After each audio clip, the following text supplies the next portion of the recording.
How's it? How's it? So, of course, I'm with my favorite real estate fix and flip guru, Mr. Tsair.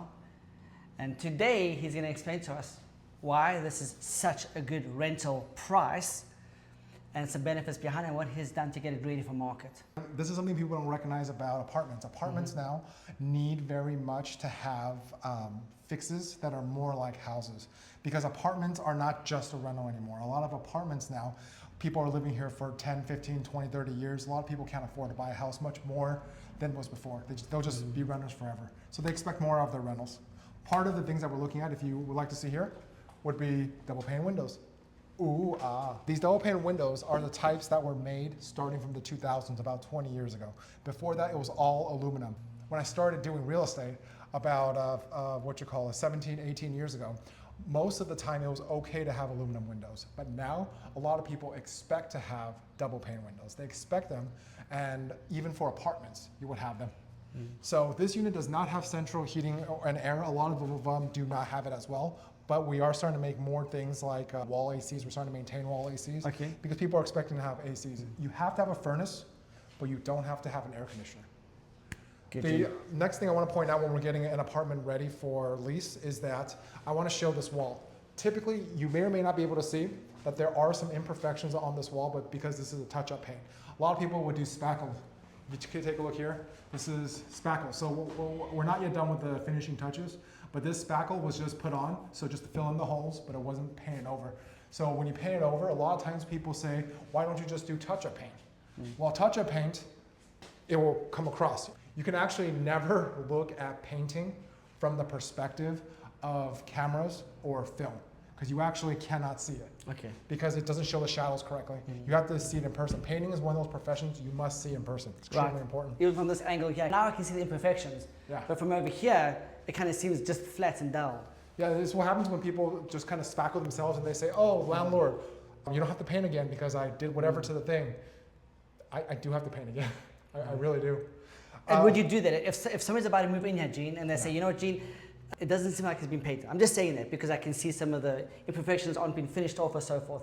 Would you consider repainting, or is that like a no-no? If you repaint it, you cannot do touch-up paint. Touch-up paint means you have a bucket of paint, you mix it obviously, you put your paintbrush in, you kind of dry it, you make it as dry as possible, and then you kind of just very coats. It's kind of like you're wiping it like that in a very whatever coat, and you're hitting the places.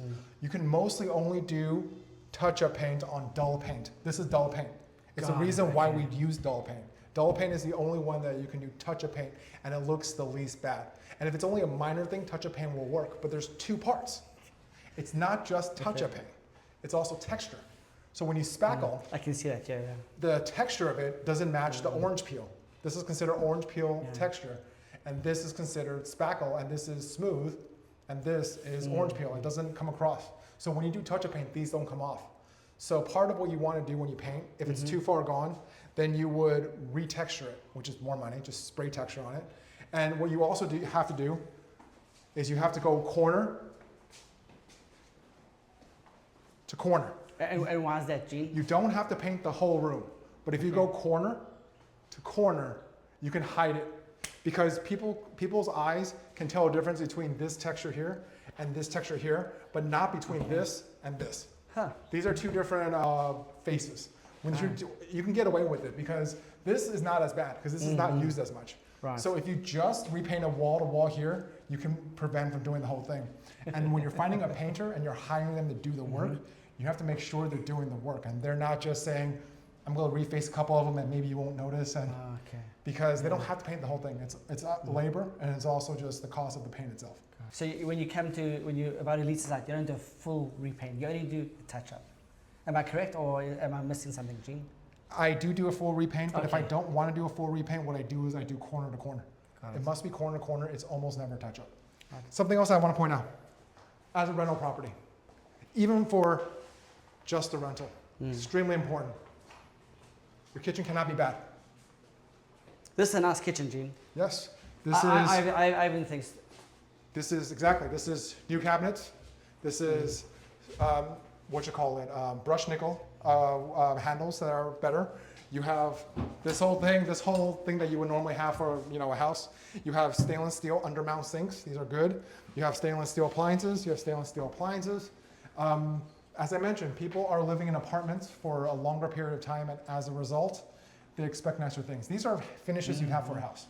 And this is a nice oven, Gene. I mean, that's Yeah. fancy. Yeah, Nice grill, 4 burners, or actually 5 burners. Yeah. Wow, that's nice. Yeah.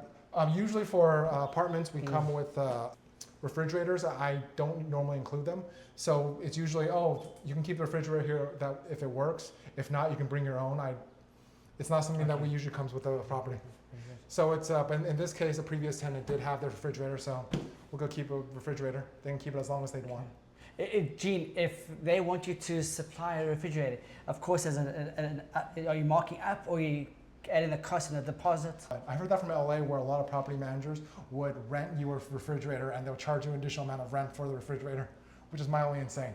I think that they shouldn't do that. I think most people don't care that much about a refrigerator for an apartment. So a refrigerator is not as important, I guess. It's not as big of a priority. Now, you did share this with me, but I want to share this with the audience, Gene. Yeah. The floor feels it's got some movement, some waves. Were you born in the 60s? If you were born in the 60s, you wouldn't be completely straight either. Okay, You'd be a little bit hunched over, a little bit worse for wear. Okay, so that's excellent. a lot of these houses, because we built a lot of these apartments back in the day when, basically after the 80s, we stopped doing this. We basically stopped doing all this fourplex building, all this apartment building after the 80s. We just said, if you don't have anywhere to live, or in California, if you don't have anywhere to live, too bad. Double up, triple up. So a lot of these were built in the 60s, 70s, 80s. In a lot of ways, these are just older, and being older, not everything is perfectly straight forever. These concrete is not perfectly straight. So you want to try to prevent it from getting worse, but there will be unevenness. That doesn't mean you have foundation issues. Oh, okay. That's kind of my concern. That's what I was asking. Yeah. So, okay, very good, very good. Because, I mean, it's been here since the 60s, so it's not going anywhere, Gene. Yeah, it's... this is new flooring. So yeah. you've seen any cracks in the foundation or any issues? Yeah. I would say, I don't know the exact number, but I would say it's usually pretty obvious. It'll probably be at least half an inch difference between it. Got it. So, yeah, moving on. I also want to show the audience here the bathroom. Ooh, ah. And one thing I've learned from Gene and Mike, whenever you're taking pictures of a rental or even a listing, never have the toilet seat up. I know it sounds very obvious, however, trust me, I've seen a lot of pictures on the MLS with the toilet seat up. Yeah. And Gene does not like that. It's very unprofessional. You want to leave some mystery. You don't want to have it all showing. 2 bedrooms, 1 bath. Correct. Okay, so shared, which is obvious, which is fine. It's the 60s. Well, back in the day, people were more willing to live in one bathroom house. Everyone's slamming on that toilet. Why not? And nowadays, because back in the day, I think people were spending more time outside. Back in when these were designed in the 60s, 70s, that's why all of the garages here don't get 2 cars. A lot of the houses that are built now, they would require to have more cars, more whatever, because not everybody had a car. Sometimes people would share a car, and people were out a lot more. They would be not necessarily driving everywhere. They would be biking, they'd be public transit, whatever it is. And people are not at home as much, so there was not as much need for bathrooms. One of the ways you can tell a house that's built more recently versus a house that's built older would be how many bathrooms it has, because most newer homes, they just we'll put another toilet here, put another toilet there. Right. People spend more time in their homes. Right. But what the benefit of this place is this is actually a pretty good size. Yeah, absolutely, yeah, for sure. Because the newer homes are tiny, it's like, you can barely fit in there. Yeah. Nice, yeah, very true. I'm glad you pointed that out. Very good. These bedrooms are larger, it's desirable. As I mentioned, you have to do a little bit more desirable, because even though it's not a house to you, it's going to be home to somebody else for a long period of time. If someone's living here for not very long, they may not care about these kind of things. But if you realize that your whole life is going to be like here, then you'll care about it. I just know something. This is the least expensive. This is the smallest that a door can be. 24 inches. Wow. Anything smaller than this is not a door. 24 inch wide. You find a lot of older homes have this kind of size. So Okay. this is like a older home sizing. If you had a newer house, this would be 36 inches. Most doors are either 32, 36 inches.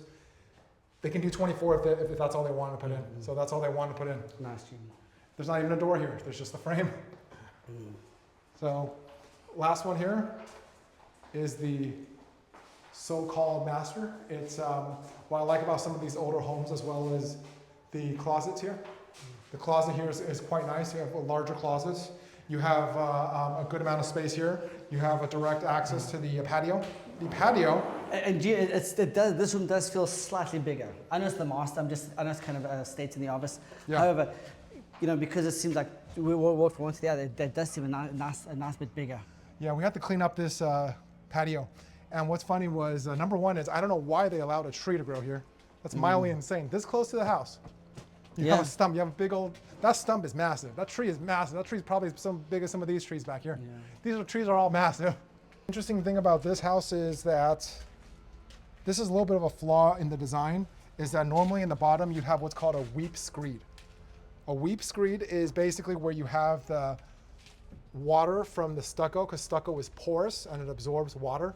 So if you have water from here, that's coming down onto here, from the fascia to the stucco, because of maybe just wind or something, like the rain, water will just blow this way, and then it will just be absorbed by all the stucco. It needs to escape somewhere in the bottom, and this doesn't have that, which is a little bit problematic. So this actually should have a weep screed, but it doesn't, which means that the water might soak here, and it might actually be sitting here for a little while, which likely to cause some issues with the house. So it may be too expensive to put a weep screed here, but it really should have one. Yeah.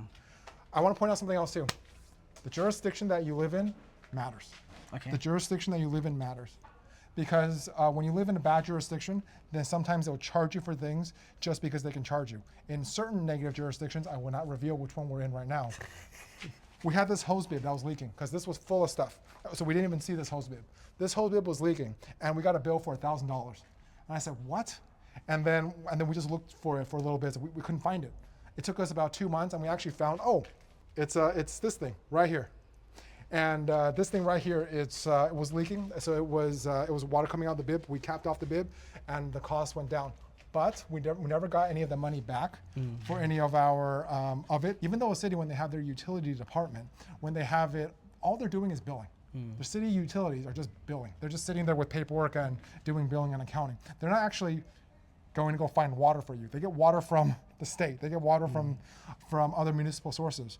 And all they're doing is billing. And even with that, they say, no, we don't want to decrease the amount of money. We want to take all the money in because the city needs money. And when the city needs money, they have to go after the businesses or they have to go after the residents. Okay. The only way they can create money. So you got to be careful when you're in a bad jurisdiction, because sometimes when you have a leak, the certain cities, which have had happen, say, we forgive you. It's okay, we'll waive it for this time. Other cities would say, no, we want our pound of flesh. Yeah. We want our blood from the stone. Right. That's kind of sad because they have multiple streaming revenues to an income. Yeah. I'm talking about the city. Yeah. With us, we have one. So or the owner, like you said, they're the ones who get hit with the bill. The cost of regulation is always borne upon the citizens. Wow. Cost of regulation is always borne upon citizens. All right, let's head in from the front. Thank you, Gene. It's claustrophobic and it is humid and warm.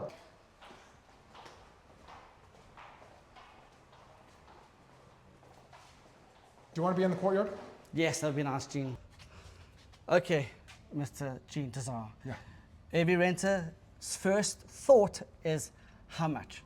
How much? Yes. How do I determine how much? Exactly. So for this unit, we're looking for a price. How did you come up with that price? Well, first you have to have the profile of the person that's renting here. So you have to look at what the maximum occupancy of this unit is. A 2-bedroom, 2-bath, and a 2-bedroom, 1-bath can be a big difference because a 2-bedroom, 2-bath can just have more people.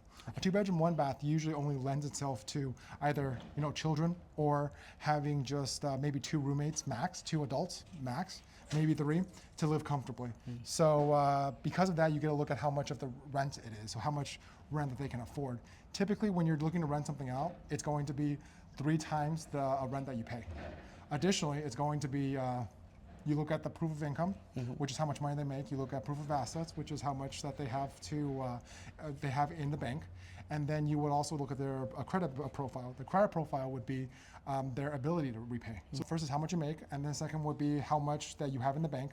Third would be your credit, which is how much your past history of repaying. You will look at things like credit or payment history. You will look at things like whether they had anything repossessed, anything reclaimed, which means that you didn't make payments on it. So it's basically those three things. Typically when you look at income, you want to do about 3 times, at least 2.5. So if the place costs, for instance, $1,000, 2.5 times, you have to make at least $2,500 a month to be able to afford $1,000.